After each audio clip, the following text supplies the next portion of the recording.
আমার দাঁড়া, আমি বলে নি বান্ধো কেন দালান ঘর।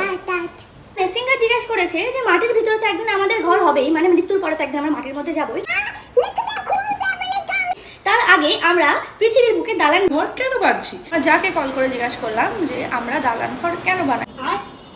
আমি কিছু রিজন এখানে অলরেডি লিখেছি, যেগুলো আমার মনে এসেছে যে দালান ঘর আমাদের কেন ইম্পর্টেন্ট, সেইগুলো আমি আপনাদেরকে এখন পড়ে শোনাবো। যাতে 3 ফুটো হয়ে আমাদের গায়ে জল না পড়ে, এই রিজনটা আমাকে আমার যা বলেছে।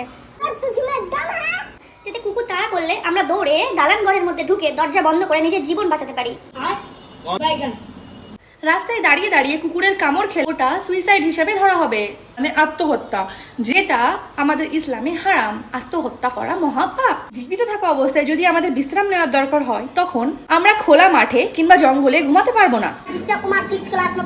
রাস্তায় ঘুমাতে পারবো না যদি সালমান খানের গাড়ি এসে উড়িয়ে দিয়ে চলে যায়।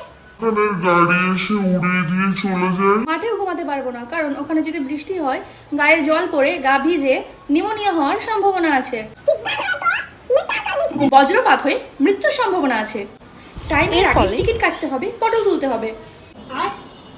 জঙ্গলে ঘুমালে মশা, মাছি, সাপ, পোকামাকড়, কীট, পতঙ্গ এক্সেট্রা এক্সেট্রা এগুলো কামড়াতে পারে, এতে অপমৃত্যু হতে পারে। আর অনেক এরকম যোগ, কেঁচো, কৃমি জাতীয় অনেক ব্যাকটেরিয়া মাটিতে থাকে, যার জন্য আমরা মৃত্যুর আগেই ডাইরেক্ট মাটিতে গিয়ে শুয়ে পড়তে পারি। মানুষকে বেঁচে থাকার জন্য খাওয়া দাওয়া করা দরকার, তার জন্য রান্না করতে হবে। খোলা আকাশের নিচে একদিন শখ করে পিকনিক করা যায়, বাট রেগুলারলি খোলা আকাশের নিচে রান্না করা যায় না, কারণ হাঁড়ি পাতিল চুরি যাওয়ার একটা ভয় আছে। এর থেকে বড় কথা, খাবারের নোংরা কিংবা মাকড়সা কিংবা পাখির গু পড়ার সম্ভাবনা আছে। সেই খাবার খেয়ে আমাদের পেট খারাপ করে ডায়রিয়া হতে পারে, মৃত্যু হতে পারে। যতক্ষণ বেঁচে থাকবে তাকে মলমূত্র ত্যাগ করতে হবে। স্পেশালি মা বোনেদের সেফটি নিয়ে বলছি। পুরা রাস্তায় মাঠে ঘাটে গিয়ে তো করতে পারবে না, খোলা আকাশের নিচেও করতে পারবে না। টয়লেটে যেতে হবে, পাবলিক টয়লেট অতটা সেফ না, ক্যামেরা লাগানো থাকতে পারে। সেই ক্ষেত্রে নিজের দালান ঘরের টয়লেটটাই বেশি সেফ।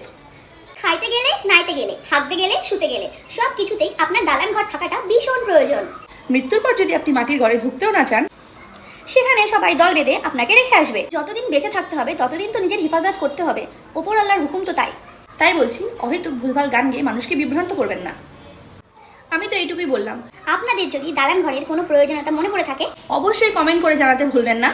অনেক ধন্যবাদ পুরো ভিডিওটা এই পর্যন্ত দেখার জন্য। লাইক, কমেন্ট, শেয়ার করতে ভুলবেন না। See you in the next video.